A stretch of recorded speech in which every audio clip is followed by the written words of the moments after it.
Hi hello all welcome to my YouTube channel. അടുത്ത നമുക്ക് പഠിക്കാനുള്ളത് page number 70 India section 377 how natural is normal written by Nivedita Menon.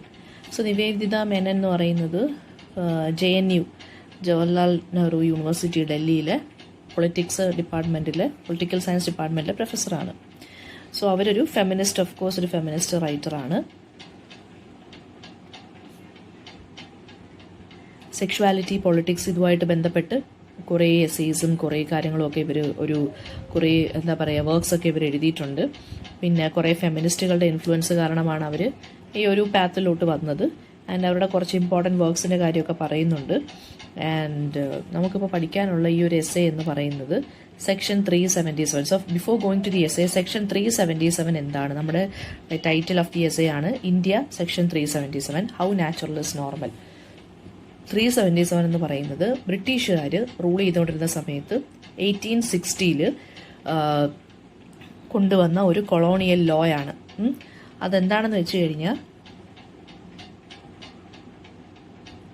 അൺനാച്ചുറലായിട്ട് ആരൊക്കെയാണ് sexual ഇൻ്റർകോഴ്സിൽ ഏർപ്പെടുന്നത്, അതായത് other than opposite gender. ഇപ്പോൾ ഒരു പുരുഷൻ സ്ത്രീയുമായിട്ട് തന്നെ സെക്ഷൽ ഇൻ്റർകോഴ്സിൽ ഏർപ്പെടുക, അതല്ലാതെ പുരുഷൻ പുരുഷനുമായിട്ട്, അതായത് സെയിം സെക്സിൽ ഉള്ള ഇൻ്റർകോഴ്സ് ഏർപ്പെടാതിരിക്കുക, അല്ലെങ്കിൽ ഒരു ആനിമലുമായിട്ട് ഇൻ്റർകോഴ്സ് ചെയ്യുക, ഇതൊക്കെയാണെന്ന് വെച്ച് കഴിഞ്ഞാൽ ഇതൊക്കെ ഇംപ്രിസൺമെൻറ്റ് ഇൻവൈറ്റ് ചെയ്യുന്ന ഒരു ലോ ആണ് സെക്ഷൻ 377. അത് 10 വർഷത്തോളം അല്ലെങ്കിൽ ഫൈൻ അടയ്ക്കാവുന്ന അത്രയും ഒരു ഇംപ്രിസൺമെൻ്റ് ആണ് ഈ സെക്ഷൻ 377 മുന്നോട്ട് വയ്ക്കുന്നത്. അതായത് അൺനാച്ചുറലായിട്ട് എന്താണ് ഹാപ്പൻ ചെയ്യുന്നത്, അൺനാച്ചുറലായിട്ടുള്ള സെക്ഷൽ ഇൻ്റർകോഴ്സ് ആനിമലിൻ്റെ അടുത്തോ അല്ലെങ്കിൽ സെയിം സെക്സുമായിട്ട് നമ്മളിപ്പോൾ ഇൻ്റർകോഴ്സ് ചെയ്യുവാണെങ്കിൽ അതിനെ ക്രിമിനലൈസ് ചെയ്യാനുള്ള ഒരു ലോ ആണ്, ഇതാണ് സെക്ഷനാണ് സെക്ഷൻ 377. അതിപ്പോൾ റീസെൻ്റ് ആയിട്ട് 2004 എടുത്ത് കളഞ്ഞു. ഓക്കെ, 2004 ആണ് 2018 ആണെന്ന് വെച്ചാൽ ഓർമ്മയില്ല, എന്തായാലും റീസെൻ്റ് ആയിട്ട് എടുത്തത് കളഞ്ഞു. അത് 1860 ബ്രിട്ടീഷുകാർ ഡ്രാഫ്റ്റ് ചെയ്തൊരു കാര്യമാണ്. കാരണം നമ്മുടെ ഇന്ത്യൻ ഫാമിലി സ്പേസിലും അല്ലെങ്കിൽ നമ്മുടെ പ്രൈവറ്റ് മാറ്റേഴ്സിലും അവർക്കൊന്ന് റൂൾ ചെയ്യാൻ വേണ്ടി അവർ മനഃപൂർവ്വം കൊണ്ടുവന്ന ഒരു ലോ ആണ് 1860 സെക്ഷൻ 377. ആ ഒരു ലോയെ വെച്ചിട്ട് LGBT ഇഷ്യൂസിനെ കുറിച്ച് സംസാരിക്കുകയാണ് നമ്മുടെ നിവേദിത മേനൻ. ഓക്കെ,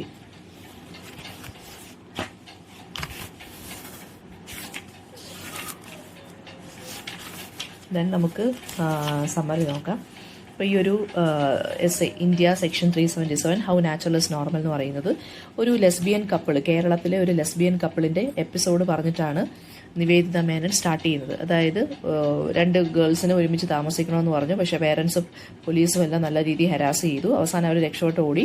അപ്പോൾ അതൊക്കെയെന്ന് അപ്പം ആ ഒരു എപ്പിസോഡ് വെച്ചിട്ടാണ് നമ്മുടെ എസ്സേ നിവേദിത മേനൻ സ്റ്റാർട്ട് ചെയ്യുന്നത്. അപ്പോൾ ഈ ഒരു സ്റ്റേറ്റ്മെന്റ് എന്തിനെയാണ് കാണിക്കുന്നത്? നമ്മുടെ section 377 of the Indian penal code, അതായത് എന്താണ് നാച്ചുറൽ അല്ലെങ്കിൽ എന്താണ് നോർമൽ. എഗെയിൻസ്റ്റ് നാച്ചുറൽ അല്ലെങ്കിൽ എഗെയിൻസ്റ്റ് നോർമൽ നമ്മൾ പോയി കഴിഞ്ഞാൽ നമ്മൾക്ക് പണിഷ്മെന്റ് കിട്ടുന്നു, അല്ലെങ്കിൽ നമ്മുടെ പ്രൈവറ്റ് മാറ്റേഴ്സ് ആയിരുന്നിട്ട് പോലും സെക്ഷൻ 377 വെച്ച് നമ്മളെ നാച്ചുറൽ ആണോ നോർമൽ ആണോ എന്ന് സൊസൈറ്റി അല്ലെങ്കിൽ ലോ നമ്മളെ ജഡ്ജ് ചെയ്യുന്നു. എന്തിനാണത്? അതിനെക്കുറിച്ചാണ് നമ്മുടെ ഈ ഒരു എസ്സേ സംസാരിക്കുന്നത്. ബ്രിട്ടീഷ് പാർലമെന്റ് ആണ് ഇന്ത്യൻ ആക്ട് ഉപയോഗിച്ച് 1872 അല്ലെങ്കിൽ 1860 ഈ ഒരു സെക്ഷൻ 377 കൊണ്ടുവന്നത്. അതായത് sex contrary to the order of നേച്ചറിനെതിരെ എന്ത് ടൈപ്പിലുള്ള സെക്ഷൽ ഇന്റർകോഴ്സ് ആണെങ്കിലും അതിനെ എന്തായിട്ട് കൺസിഡർ ചെയ്യും, ക്രിമിനലൈസ് ചെയ്യും, അല്ലെങ്കിൽ പണിഷ്മെന്റ് കൊടുക്കും. സോ ഇത് ഒരു ഹാൻഡ് ഫുൾ ഓഫ് പെർവേർട്സിനെ മാത്രം വെറി ചെയ്യുന്ന കാര്യമാണ്. ഒരുപാട് ആളുകളുണ്ട്, ഇപ്പോൾ ആനിമൽസിനെയൊക്കെ റേപ്പ് ഒരുമാതിരി സെക്ഷൽ ഇന്റർകോഴ്സ് ചെയ്യുന്ന ആളുകളുണ്ട്, കുഞ്ഞുങ്ങളെ. അപ്പം അതൊക്കെയെന്ന് വെച്ച് കഴിഞ്ഞാൽ എന്താണ്, അങ്ങനെയുള്ള ആളുകൾക്കൊക്കെ ഈ ഒരു ലോ എന്ന് പറയുന്നത് വറി ചെയ്യാനുള്ളൊരു ലോ ആണ്. അങ്ങനെയുള്ള ആളുകൾക്ക് ഈ പണിഷ്മെന്റ് നല്ലതാണ്. പക്ഷേ പിന്നെ പറയുന്നതെന്ന് വെച്ച് കഴിഞ്ഞാൽ എന്താണ്, കുറേ ഹ്യൂമൻ റൈറ്റ് ആക്ടിവിസ്റ്റുകൾ ഇത് കേട്ട് കഴിഞ്ഞാൽ അവർ പറയും എന്താണ്, സെക്ഷൽ പ്രിഫറൻസസ് എന്ന് പറയുന്നത് നമ്മുടെ പ്രൈവറ്റ് മാറ്റേഴ്സ് ആണ്, അത് ലോ കയറി ഇടപെടേണ്ട കാര്യമില്ല, അല്ലേ? അഡൾട്ട്സ് കൺസെന്റിങ് ആണെങ്കിൽ, അഡൾട്ട്സിന് സമ്മതമാണെങ്കിൽ ആരും കയറി ഇടപെടേണ്ട കാര്യമില്ല. അപ്പോൾ ഓതർ പറയുവാണ്, ഈ ഹ്യൂമൻ റൈറ്റ്സ് ആക്ടിവിസ്റ്റ് അല്ലാതെ വേറെ ആര് ഈ ഒരു ലോയെ കുറ്റം പറയും, അല്ലെങ്കിൽ വേറെ ആരുണ്ട് ഇവർക്ക് വേണ്ടി സംസാരിക്കാൻ? അതായത് ഈ LGBT സെക്ഷൻ അല്ലെങ്കിൽ ഇത് അതർ എന്നും പറഞ്ഞ് മാറ്റി നിർത്തപ്പെട്ട മാർജിനലൈസ്ഡ് സെക്ഷൻ ഓഫ് പീപ്പിളിന് വേണ്ടി സംസാരിക്കാൻ കുറച്ച് ഹ്യൂമൻ റൈറ്റ്സ് ആക്ടിവിസ്റ്റുകളല്ലാതെ വേറെ ആരുണ്ട്, അല്ലെങ്കിൽ ഹൂ കെയർസ് എന്നാണ് ഓതർ ചോദിക്കുന്നത്. അവർക്ക് വേണ്ടി സംസാരിക്കാൻ ഇവിടെ ആരുമില്ല എന്ന് ഡയറക്റ്റ്ലി നമ്മുടെ നിവേദിത മേനോൻ പറയുവാണ്. And also she then talks about A bad news. അതായത് നോർമൽ സെക്സ് എന്ന് പറയുന്നത് ശരിക്കും പറഞ്ഞാൽ അതൊരു പ്രൈവറ്റ് മാറ്റർ അല്ല. ഒരു അസംഷൻ ഉണ്ട്, നോർമൽ സെക്ഷൽ ബിഹേവിയർ എന്ന് പറയുന്നത് നേച്ചറിൽ നിന്ന് വന്നതാണെന്നും അതിന് ഹിസ്റ്ററി ആയിട്ടോ കൾച്ചറായിട്ടോ യാതൊരു വിധത്തിലുള്ള ബന്ധവും ഇല്ലെന്ന്. അതായത് നോർമൽ സെക്ഷൽ ബിഹേവിയർ മീൻസ് ഒരു ആണും പെണ്ണും പിന്നെ എന്താ പറയുക സെക്ഷൽ ഇന്റർകോഴ്സിൽ ഏർപ്പെടുന്നത്, അതായത് ആഫ്റ്റർ മാരേജ്, അതെന്ന് പറയുന്നത് ഒരു നോർമൽ സെക്ഷൽ ബിഹേവിയർ ആണ്. അത് പക്ഷേ unfortunately that is not a private matter. അതിലും കയറി ഇടപെടാൻ സൊസൈറ്റിയും ആളുകളും ഒക്കെ ഉണ്ട്. ആൻഡ് അത് മാത്രമല്ല, നോർമൽ സെക്ഷൽ ബിഹേവിയർ എന്ന് പറയുന്നത് നേച്ചറുമായിട്ട് ബന്ധമുണ്ടെന്നും പറഞ്ഞാണ് ആളുകൾ നിൽക്കുന്നത്. അതായത് ആണും പെണ്ണും തമ്മിൽ സെക്ഷൽ ഇന്റർകോഴ്സ് ചെയ്യുവാണെങ്കിൽ it is something accepted as natural അല്ലേ. പക്ഷെ അത് ശരിക്കും and it has no relation with culture or history എന്നാണ് ആളുകളെല്ലാം പറയുന്നത്. ബട്ട് നമ്മളിപ്പോൾ സെക്ഷുവാലിറ്റിയെ കൾച്ചറിൽ വെച്ചിട്ട് നമ്മൾ സിറ്റുവേറ്റ് ചെയ്ത് നോക്കുകയാണെന്നുണ്ടെങ്കിൽ സെക്ഷുവാലിറ്റി നമുക്ക് മനസ്സിലാക്കാൻ സാധിക്കും. Sexuality is a human construct ആണ് and not something that occurs നാച്ചുറലായിട്ട് ഒക്കർ ചെയ്യുന്ന കാര്യമല്ല സെക്ഷുവാലിറ്റി എന്ന് പറയുന്നത്. സെക്ഷുവാലിറ്റി എന്ന് വെച്ച് കഴിഞ്ഞാൽ എന്താണ്, how we understand our body അല്ലെങ്കിൽ how we understand our relationship with other people. അതാണ് സെക്ഷുവാലിറ്റി എന്ന് പറയുന്നത്. നമ്മുടെ സെക്ഷൽ ഓറിയന്റേഷൻ എന്താണ്, നമ്മൾ ഏത് ജെൻഡറുമായിട്ട് ഐഡന്റിഫൈ ചെയ്യുന്നു, ആ ഒരു കാര്യം എന്ന് പറഞ്ഞാൽ ശരിക്കും പറഞ്ഞാൽ കൾച്ചറിനെ ബേസ് ചെയ്ത് നമ്മൾ നോക്കുകയാണെന്നുണ്ടെങ്കിൽ അത് ഹ്യൂമൻ കൺസ്ട്രക്റ്റ് ആണെന്ന് നമുക്ക് മനസ്സിലാക്കാൻ സാധിക്കും. അത് നാച്ചുറലായിട്ട് വരുന്നൊരു കാര്യമല്ല. We decide what is our sexuality. അതാണ് നമ്മുടെ റൈറ്റർ പറയുന്നത്. ആൻഡ് പിന്നെ പറയുവാണ് സെക്ഷൽ ബിഹേവിയേഴ്സ്. അതിപ്പം അതിനെക്കുറിച്ചൊക്കെ ഇപ്പം നമ്മൾ ട്രാഫിക് റൂൾസ് ഒക്കെ നമ്മൾ ക്രിയേറ്റ് ചെയ്തിട്ടുണ്ടല്ലോ ഹ്യൂമൻ സൊസൈറ്റി.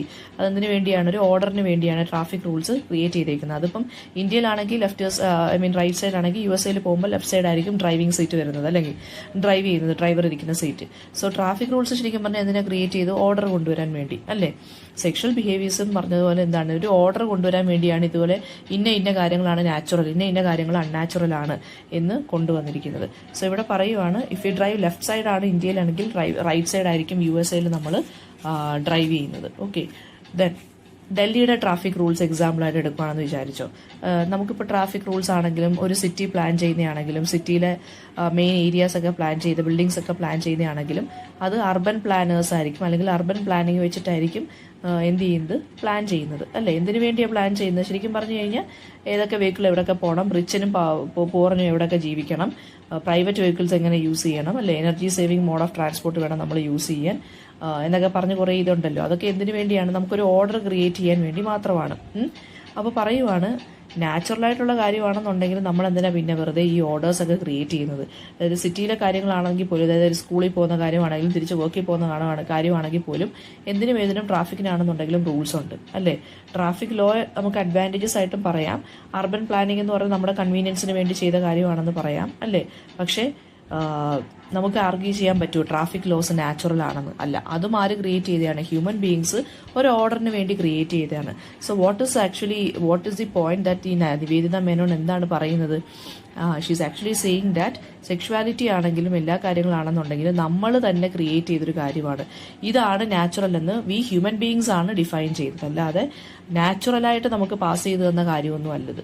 ഹ്യൂമൻ ബീയിങ്സ് കൊണ്ടുവന്ന കുറച്ച് റൂൾസ് ആൻഡ് റെഗുലേഷൻസ് ഉണ്ട്, നമ്മൾ ഈ ട്രാഫിക് റൂൾസ് പോലെ. നമ്മളത് നമ്മുടെ കൺവീനിയൻസിന് വേണ്ടി കൊണ്ടുവന്നതാണ് ഈ ട്രാഫിക് റൂൾസ്. അതുപോലെയുള്ള നമ്മുടെ കൺവീനിയൻസിന് വേണ്ടി കൊണ്ടുവന്ന കുറച്ച് ഹ്യൂമൻ ബീയിങ്സ് കൊണ്ടുവന്നൊരു കാര്യമാണ് ഈ സെക്ഷുവാലിറ്റി അല്ലെങ്കിൽ ഈ സെക്ഷൽ ഇന്റർകോഴ്സിൽ ഏർപ്പെടുന്നത്. മാനും വുമണും ആയിരിക്കണം, അല്ലാതെ നോട്ട് സെയിം സെക്സ് എന്ന് പറയുന്നത്. അപ്പം ഇതെല്ലാം വെറുതെ എന്താണ്, ഒരു ജസ്റ്റ് ഒരു ഹിപ്പോക്രസി മാത്രമാണെന്നാണ് നിവേദിത മേനോൻ പറയുന്നത്. ദെൻ ഇനി എന്താണ് സെക്ഷുവാലിറ്റിയുടെ ആർഗ്യുമെന്റ് വീണ്ടും പറയുവാണ്. First, if normal behaviour natural ആണെങ്കിൽ പിന്നീട് എന്തിനാണ് നമുക്ക് കുറേ റൂൾസ് ആൻഡ് റെഗുലേഷൻസ്.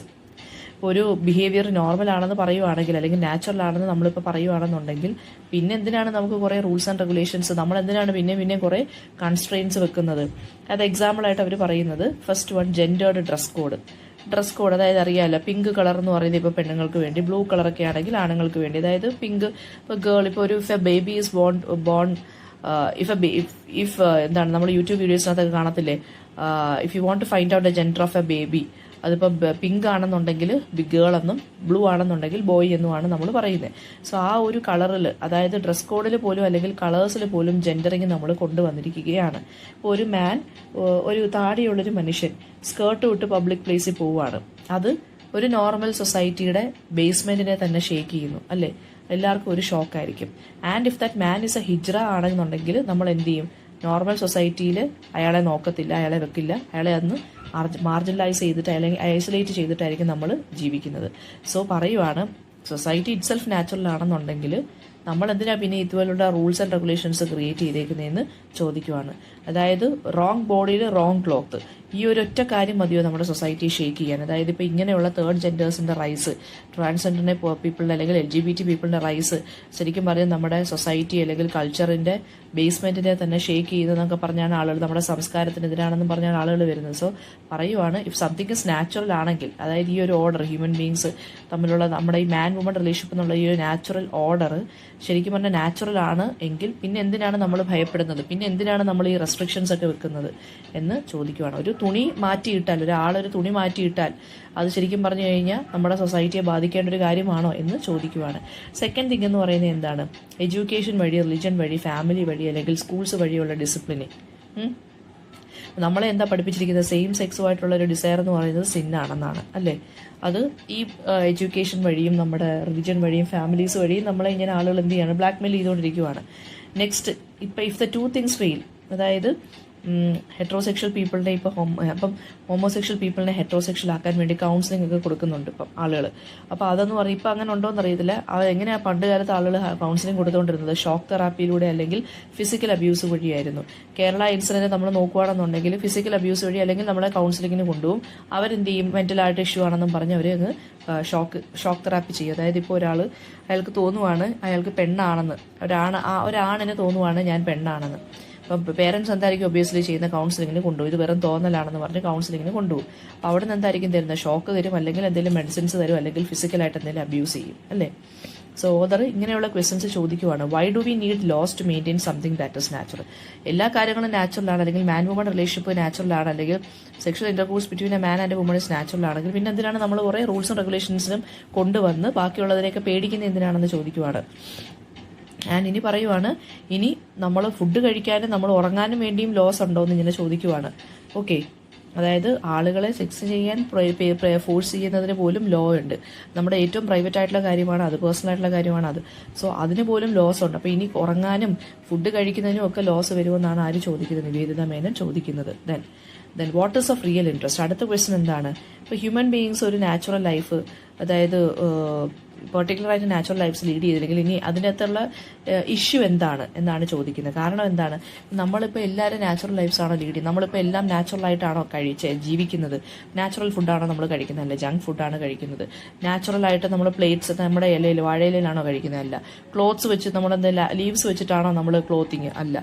നമ്മളെല്ലാം നേച്ചറുമായിട്ട് മാറിപ്പോയിക്കൊണ്ടിരിക്കുന്ന ഒരു സാഹചര്യത്തിൽ why do we need to stick on to these laws? Like man woman relationship അത്യാവശ്യമാണ്, അല്ലെങ്കിൽ സെയിം സെക്സ് പറ്റില്ല എന്നുള്ള ഈ ഒരു കാര്യത്തിന് മാത്രം നമ്മൾ എന്തിന് അത് നാച്ചുറൽ ആണ് എന്ന് പറഞ്ഞുകൊണ്ട് ഇങ്ങനെ തൂങ്ങിപ്പിടിച്ച് നിൽക്കുന്നത് എന്തിനാണെന്നാണ് ചോദിക്കുന്നത്. സിവിലൈസേഷന്റെ ഹോൾ പോയിന്റ് തന്നെ എന്താണ്? To get far away from nature. നേച്ചറിൽ നിന്ന് എത്രമാത്രം മാറാവോ അതാണ് സിവിലൈസേഷൻ എന്ന് പറയുന്നത്, അല്ലേ? ഇപ്പോൾ പണ്ടത്തെ ആളുകൾ ജീവിച്ച പോലെയാണ് നമ്മൾ കേവ്സിലാണോ ജീവിക്കുന്നത്? അല്ല. അപ്പോൾ എന്തിനാണ് നമ്മൾ ഈ ഒരു ഡിബേറ്റിനെ വെച്ച്, ഈ ഒരു കാര്യത്തിനെ വെച്ച് ഇങ്ങനെ സഫക്കേറ്റ് ചെയ്തുകൊണ്ടിരിക്കുന്നത്? And another thing Nivedita Menon is asking is what is that social order? അതായത് നോർമൽ സെക്ഷൽ ബിഹേവിയറിനെ വേണം എന്ന് പറയുന്ന ആ സോഷ്യൽ ഓർഡർ എന്തിനാണ്? അല്ലെങ്കിൽ എന്തിനു വേണ്ടിയാണ് ഇതൊരു ക്രിയേറ്റ് ചെയ്ത് വെച്ചേക്കുന്നത്? അത് ഇമ്പോർട്ടൻ്റ് ആണോ? അതായത് മാനിന് ലെജിറ്റിമേറ്റ് സെക്സ് വുമണുമായിട്ട് മാത്രമേ ചെയ്യാവൂ എന്ന് പറയുന്നതിൻ്റെ ആവശ്യം എന്താണ്? അത് ഇമ്പോർട്ടൻ്റ് ആണോ? ലെജിറ്റിമേറ്റ് എന്ന് പറയുന്നത് എന്താണ്? ലെജിറ്റിമേറ്റ് എന്ന് വെച്ച് കഴിഞ്ഞാൽ നമ്മുടെ ആ ഒരു അതാണ് റൈറ്റ്, അതല്ലെങ്കിൽ ലീഗലി പോസിബിൾ ആയിട്ട് മാൻ ആൻഡ് വുമൺ റിലേഷൻ മാത്രമേ ലീഗലി പോസിബിൾ ആകാമോ? അതെന്താണ് ഇത്ര, അതിന് മാത്രം എന്തിനാണ് ഇത്ര ഒരു സഫോക്കേഷൻ ആളുകൾ ചെയ്യുന്നത്? അത് എന്തുകൊണ്ടാണ് അത് മാത്രം ഇത്ര ക്രൂഷ്യലായിട്ട് മാറിയത്? ദെൻ അത് മാത്രമല്ല, ഈ സെയിം സെക്സ് ആ ഒരു കൈൻഡ് ഓഫ് കോൺസെപ്റ്റ് എന്ന് പറയുന്നത് എന്താണ്? ഹ്യൂമൻ സിവിലൈസേഷൻ്റെ അത്രയും ഓൾഡാണ് ഈ ഒരു കാര്യവും. അത് ബ്രിട്ടീഷുകാർ വന്ന് എന്തോ ക്രിമിനലൈസ് ചെയ്തു, അത് അത്രയേ ഉള്ളൂ. പിന്നീട് നമ്മൾ അതിനെ എന്ത് ചെയ്തു? നാച്ചുറലായിട്ട് കാണാൻ, നാച്ചുറൽ അല്ല എന്ന് പറഞ്ഞ് നമ്മൾ തന്നെ നടക്കാൻ തുടങ്ങി. ആൻഡ് ദെൻ ഇവരൊരു അത് കഴിഞ്ഞിട്ട് മാരിറ്റൽ ആ ഒരു കാര്യത്തിനെ കുറിച്ച് അവർ സംസാരിക്കുവാണ്, മാരിറ്റൽ റിലേഷൻഷിപ്പിനെ കുറിച്ച്. എന്തിനാണ് ഇങ്ങനെയുള്ള പ്രൈവറ്റ് ആയിട്ടുള്ള കാര്യങ്ങളിൽ പോലും നമുക്ക് ലോസ് കൊണ്ടുവരുന്നത്? നമ്മൾ മനഃപൂർവ്വം നമ്മൾ നേച്ചറിനെതിരാണെന്നും പറഞ്ഞ് നമ്മൾ എന്തിനാണ് അതിനെ പ്രശ്നങ്ങൾ ക്രിയേറ്റ് ചെയ്യുന്നത്? ഇതെല്ലാം ഒരാളുടെ പേഴ്സണൽ കാര്യമാണ്, അല്ലെങ്കിൽ പ്രൈവറ്റ് ആയിട്ടുള്ളൊരു കാര്യമാണ്. Then she is actually taking a reference from a Hindi movie named Mrityudand. മൃത്യുദണ്ഡെന്ന് പറഞ്ഞൊരു ഹിന്ദി മൂവിയുടെ ഒരു എക്സാമ്പിൾ പറയുവാണ്. ഒരു പ്രഗ്നൻ്റ് ആയിട്ടുള്ള അവിടെ അതിനകത്ത് ഹീറോയിൻ ചോദിക്കുവാണ്, ഇതാരാണ് എൻ്റെ കുട്ടിയുടെ അച്ഛൻ. അതിപ്പോൾ ശരിക്കും പറഞ്ഞാൽ അമ്മ എന്തിനു ചോദിക്കണം, അമ്മയുടെ കുഞ്ഞല്ലേ അത്. പിന്നീട് ഇതാരുടെ കുട്ടിയാണ്, അല്ലെങ്കിൽ ഇത് ഏത് കാസ്റ്റിൽ പെടുന്നു, അല്ലെങ്കിൽ ഇതിൻ്റെ ജെൻഡർ എന്താണ്, അല്ലെങ്കിൽ ഇതിൻ്റെ അച്ഛൻ ആരാണ് എന്ന് ചോദിക്കുന്ന അണ്ണസറി ക്വസ്റ്റ്യൻസ് എന്തിനാണ്? അത് ബിക്കോസ് എന്തുകൊണ്ടാണ് ഇങ്ങനെയുള്ള ക്വസ്റ്റ്യൻസ് ചോദിക്കുന്നത്, അച്ഛൻ ആരാണ് എന്നൊക്കെയുള്ള ക്വസ്റ്റ്യൻസ് എന്തിനാണ് ചോദിക്കുന്നത്? മെയിൽ ഡോമിനേറ്റഡ് സൊസൈറ്റി ആണെന്ന് വീണ്ടും വീണ്ടും പ്രൂവ് ചെയ്തുകൊണ്ടിരിക്കുകയാണ്. ഇതൊരു അബ്സേർഡ് ക്വസ്റ്റ്യൻ ആണ്. ആൻഡ് ഈ 1984 ഡൽഹി ഹൈക്കോർട്ടിൽ നിന്നൊരു ജഡ്ജ്മെൻറ്റ് വന്നു.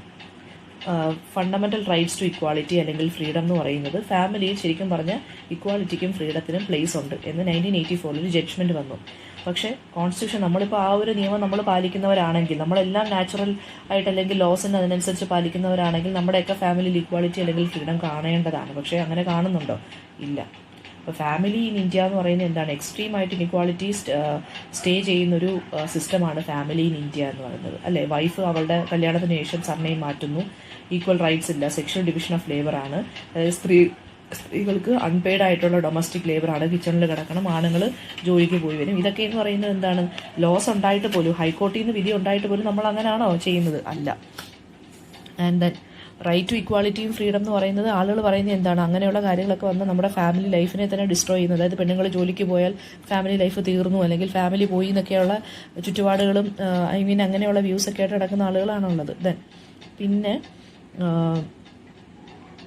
ഫാമിലീസ് എന്ന് പറയുന്നത് മാരിറ്റൽ അല്ലെങ്കിൽ ഇമോഷണൽ സ്ട്രക്ചേഴ്സ് ആണെങ്കിൽ then any group of people can be mentioned S family, അല്ലേ? ഫാമിലി എന്ന് പറയുന്നത് ഒരു കല്യാണം കഴിച്ചാൽ മാത്രമേ ഫാമിലി ആവൂ, അല്ലെങ്കിൽ ഇമോഷണൽ സ്ട്രക്ചേഴ്സ് ഉണ്ടെങ്കിൽ, അതായത് അച്ഛനമ്മ ആ ഒരു ഇതുണ്ടെങ്കിലും അച്ഛനും അമ്മയും തമ്മിലൊരു ബന്ധം ഉണ്ടെങ്കിൽ മാത്രമേ അത് ഫാമിലി ആവൂ എന്ന് പറയുവാണെങ്കിൽ, അങ്ങനെയാണെങ്കിൽ നമുക്കൊരു ഗ്രൂപ്പ് ഓഫ് പീപ്പിളിനെ നമുക്ക് വേണമെങ്കിൽ ഫാമിലി എന്ന് പറയത്തില്ല. അതായത് ഇപ്പോൾ ഒരു കോട്ട് ഉണ്ടല്ലോ, home is not a place, home is a person. അങ്ങനെ ആയിക്കൂടെ, ഫാമിലിയും അങ്ങനെ ആയിക്കൂടെ എന്ന് ചോദിക്കുവാണ്. And it is also very shameful to say that, അതായത് എന്താണ്, ഹെട്രോസെക്ഷൽ ഫാമിലി മാത്രമേ ഈ സൊസൈറ്റിയിൽ എക്സിസ്റ്റൻസ് ഉള്ളൂ എന്ന് പറയുന്നത് തന്നെ ഷെയിംഫുൾ ആണ്. പിന്നെ അതുപോലെ തന്നെ എന്താണ്, പ്രോപ്പർട്ടി അങ്ങോട്ടും ഇങ്ങോട്ടും എക്സ്ചേഞ്ച് ചെയ്യണം എന്നും, ഒരു ജനറേഷനിൽ നിന്ന് അടുത്ത ജനറേഷൻ, അല്ലെങ്കിൽ ആണുങ്ങളിലൂടെയാണ് പ്രോപ്പർട്ടീസ് ഒക്കെ എക്സ്ചേഞ്ച് ചെയ്യേണ്ടത്, അല്ലെങ്കിൽ ആണുങ്ങൾക്ക് വീട് കൊടുക്കണം, അങ്ങനെയൊക്കെയുള്ള പ്രോപ്പർട്ടി റൈറ്റ്സ് ഒക്കെ ഉണ്ടല്ലോ. അതൊക്കെ എന്ന് പറയുന്നത് എന്ത് മാത്രം ഷെയിംഫുൾ ആയിട്ടുള്ള കാര്യങ്ങളാണെന്നാണ് പറയുന്നത്. ദെൻ കൺക്ലൂഷൻ ഇങ്ങനെയാണ്. സെക്ഷൻ 377 എന്ന് പറയുന്നത് എന്താണ്? Does not refer to a group of people whom normal people can look upon, but refers to a painful creation of Mr. and Mrs. Normal. അതായത് സെക്ഷൻ 377 എന്ന് പറയുന്നത് ഫോഴ്സ്ഫുൾ ആയിട്ട് ഒരു നോർമൽ ഫാമിലി അല്ലെങ്കിൽ ഒരു നോർമൽ ഹ്യൂമൻ ബീയിങ്ങിനെ കൊണ്ടുവരാൻ വേണ്ടി മാത്രമുള്ളൊരു കാര്യമാണ്. അതായത് മിസ്റ്റർ ആൻഡ് മിസ്സസ് നോർമൽ എന്ന് എഴുതണം നമുക്ക്. അതിനുവേണ്ടി മാത്രമുള്ളൊരു ലോയാണ് സെക്ഷൻ 377. ബാക്കി എല്ലാവരെയും അത് എന്ത് ചെയ്യാണ്? ക്രിമിനലൈസ് ചെയ്യുകയാണ്. അതായത് ഫോഴ്സ്ഫുൾ ആയിട്ട് ഒരു ഹെട്രോസെക്ഷൽ ഫാമിലി അല്ലെങ്കിൽ ഹെട്രോസെക്ഷൽ സൊസൈറ്റിയെ കൊണ്ടുവരാൻ വേണ്ടി മാത്രമുള്ളൊരു നിയമമാണ് സെക്ഷൻ 377. ആൻഡ് ആ ഒരു കാര്യം എന്ന് പറയുന്നത് എന്താണ്? ജസ്റ്റ് എന്താ പറയുക, ജസ്റ്റ് ഒരു ഫിക്ഷണലാണെന്ന്. അതായത് അത് ഒരു ഫോൾസിഫൈഡ് ആയിട്ടുള്ളൊരു കാര്യമാണ്. അത് നമ്മൾ പാലിക്കേണ്ട കാര്യം എന്താണ് എന്നാണ് ആര് ചോദിക്കുന്നത്? നമ്മുടെ നിവേദിത മേനൻ ചോദിക്കുന്നത്. കുറേ റൂൾസ് നമ്മൾ തന്നെ ഉണ്ടാക്കി നമ്മൾ തന്നെ എന്ത് ചെയ്യുകയാണ്? ഇതാണ് നാച്ചുറൽ എന്ന് പറഞ്ഞ് നമ്മൾ തന്നെ സമർത്ഥിച്ചുകൊണ്ടിരിക്കുകയാണ്. അതിനൊക്കെ എന്തിനാണ് ആവശ്യം എന്നാണ് ആര് ചോദിക്കുന്നത്? നമ്മുടെ റൈറ്റർ ചോദിക്കുന്നത്. സോ ഇതിനകത്ത് page number 75 section 377 of IPC എന്താണെന്ന് ഒന്ന് മനസ്സിലാക്കി വെക്കുക. 2018 അതിനെ സെക്ഷൻ 377 എടുത്ത് കളഞ്ഞു കേട്ടോ. പിന്നെ what is sexuality page number 74 ഗ്ലോസറിക്കകത്ത മൂന്നാമത്തെ ടേമും പഠിച്ചു വെക്കുക. ദെൻ ക്വസ്റ്റ്യൻസ് വരുമ്പോൾ പേജ് നമ്പർ 148 കുറേ അല്ലാതെ ഈ നിവേദിത മേനോനെ കുറിച്ചുള്ള ക്വസ്റ്റ്യൻസ് ഉണ്ട്. Page number 149 first question important ആണ്, തേർഡ് ക്വസ്റ്റ്യൻ ഇമ്പോർട്ടൻ്റ് ആണ്, ഫോർത്ത് ക്വസ്റ്റ്യൻ ഇമ്പോർട്ടൻ്റ് ആണ്, പിന്നെ ഫിഫ്ത്ത് ക്വസ്റ്റ്യൻ. അതുപോലെ തന്നെ Nivedita Menon as a feminist writer, അത് അവരുടെ കുറേ ബയോഗ്രഫിക്കൽ ഡീറ്റെയിൽസ് വെച്ചിട്ട് പറഞ്ഞാൽ മതി. പിന്നെ ഈ ഇമ്പോർട്ടൻസ് ഓഫ് എസ്സേ എന്താണെന്ന്, അതായത് നമ്മൾ എന്തെങ്കിലും നോർമലാണെന്ന് പറയണമെന്നുണ്ടെങ്കിൽ നമ്മൾ എപ്പോഴും പറയുന്ന കാര്യം എന്താ? നാച്ചുറലാണത്. സോ ഈ നാച്ചുറൽ ആയിട്ടുള്ള എല്ലാ കാര്യങ്ങളും നോർമലാണെന്ന് നമുക്ക് പറയാൻ പറ്റൂ? ഇല്ല. കാരണം നമ്മൾ നേച്ചറിൽ നിന്ന് ഇപ്പോൾ ഒരുപാട് അകന്ന് നിൽക്കുവാണ്. നമ്മൾ തന്നെ ക്രിയേറ്റ് ചെയ്ത കുറേ റൂൾസും റെഗുലേഷൻസുമാണ്. പിന്നെ എങ്ങനെ നമുക്ക് പറയാൻ സാധിക്കും അത് നോർമലാണെന്നും നാച്ചുറൽ ആണെന്നും? നമ്മൾ തന്നെ ക്രിയേറ്റ് ചെയ്ത ഒരു റൂളായതുകൊണ്ട് കേട്ടോ. അതിനെക്കുറിച്ചാണ് ഇങ്ങനെ ഫുള്ള് ഇവർ പറഞ്ഞിരിക്കുന്നത്.